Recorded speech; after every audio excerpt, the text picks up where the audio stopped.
topic of today's call is the phone. And I want to tell you about an experience I had recently. I placed an online with Walmart.com because, frankly, I wanted the convenience of it and the discount price. It's an item not normally carried in the store. So I saw it online. I go, that's what I want. I ordered it. The price was low, and it included shipping. And they said they included that in a 2-day delivery. So on the date, which was Friday, that the delivery was supposed to happen, I get this phone call from Federal Express asking my home address. It turns out the address on the shipping label was incorrect. So Federal Express said, oh, we'll fix that. I'll bring it on Saturday. So Saturday rolls around, no package. Monday rolls around, no package. And I got on the phone with Walmart and the Walmart.com customer care. That was wonderful. The company gave me a wait time estimate.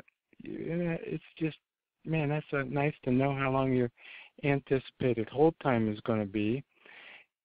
60 minutes. And I admit to you, it wasn't 60 minutes wait time, but doggone it, let's say it was a half hour. And the customer service rep spent 5 minutes trying to convince me that the label was right. I go, well, I live at a different address than you're shipping to. They were trying to ship to the wrong town. So the street address was correct, but the town wasn't, nor was the zip code. So after I convinced her that her label was wrong, she said that what they will do is go ahead and replace the order. She showed it wasn't delivered, and she's going to replace the order, and I should have something in a week or so. Well, unfortunately, that's not good customer care.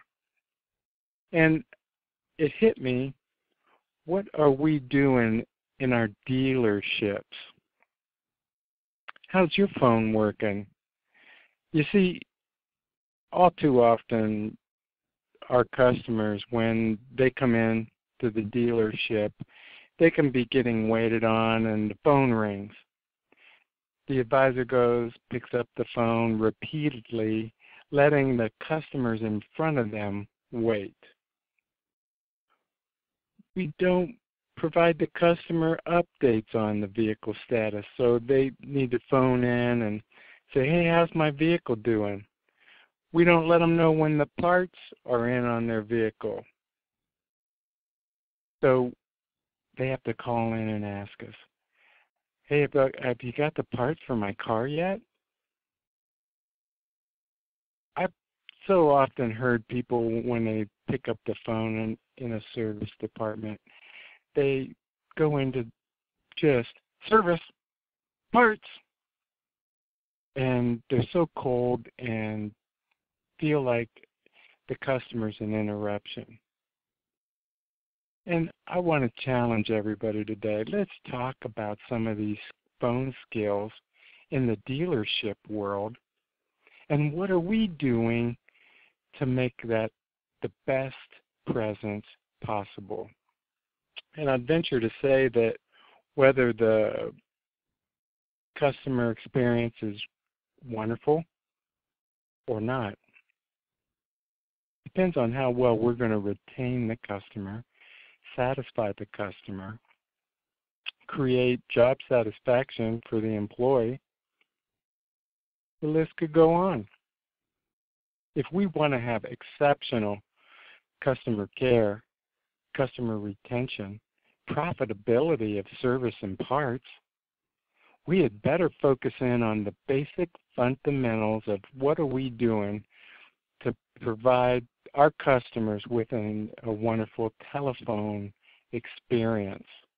It's a tool we're all using on almost every customer. Why wouldn't we pay attention to it? Let's talk about the incoming call.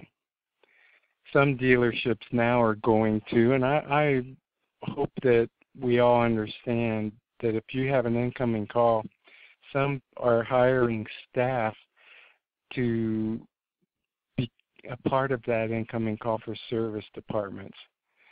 Others are using the business development center to filter these calls as they come in. So instead of going straight to the service department, being put on hold and waiting for someone in the advisor desk to answer, they have a staff of people in the BDC, and those people are taking the incoming call, and the wait time is almost nothing. Oh, well, I'll have so-and-so get in touch with you, and we'll let them know immediately.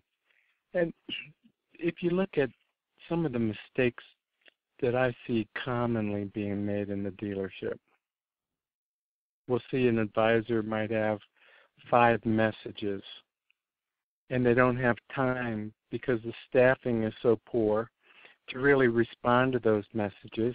They spend their entire day going from this fire to that fire, and they think that this is productive on the management level because we have to ultimately be focused in on profitability, and we want to keep those labor costs low.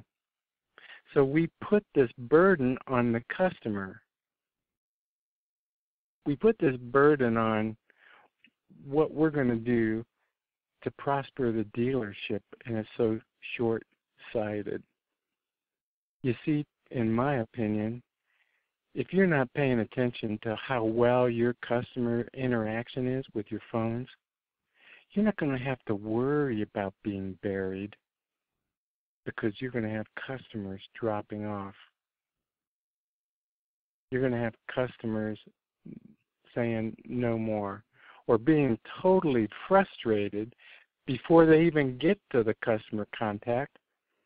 And the sad part of all of this is when they phone or they bring in that question, can you get me in? When can I get an appointment for this or that? If they're frustrated, they don't want to spend money with you. Do you think while I was listening to music on hold with Walmart for a half an hour that I was thinking pleasant thoughts about the experience? What about your customers when they're calling the dealership and they get a voice message machine and all they want to do is make an appointment? They ask for a call back, provide the contact number, and then don't get a call. Or when they call in, they finally wonder about their part coming in so much, so they finally call in and they get put on hold and have hassles finding out that the part had been here for a week and they haven't been contacted. I truly believe that the dealership with the best processes on handling telephone are the best dealerships in customer satisfaction, customer retention, and service profitability. They're well-staffed departments. Telephone skills are important, and the dealerships are investing in training and developing in-house processes. How are we going to handle this? How are we going to make our customer never be on hold? Respond quickly to messages. Be proactive in the customer contact and the status updates. I love that Dr. Pepper rule, and those of you that don't remember the Dr. Pepper rule, it's 10, 2, and 4. They used to be they wanted you to have a Dr. Pepper drink at 10, 2, and 4, and they advertised that greatly. We need to review our customer contacts. Are they up to date at 10 o'clock? Are they up to date at 2 o'clock? Or are we putting them on hold and forcing them to leave messages and have a bad experience with our whole service department because our phone skills aren't appropriate, because we have no processes, we have no training. Ask your advisor a question. When a customer is standing right in front of you and you're working on them on a repair order, do we answer the phone? Do we tell them to wait? And how many times would we tell that customer to wait before they're irritated trying to spend money with us? You see, they're right across from you. Are they important? Which is the advisor going to take care of first? The telephone or the person right in front of them? Is it logical in your dealership? Is it discussed? Are your processes incredible and designed to take care of both of those issues? I hope that you understand today's dealerships don't have any room to lose customers. We want a customer for life that is so tickled with the service experience, they're buying their next car from that dealership. That they're going right up front saying, because of your service department is so special, I want to quote my vehicle here, or I'm sending my cousin or my brother, my family member in for service because of how well they're cared for.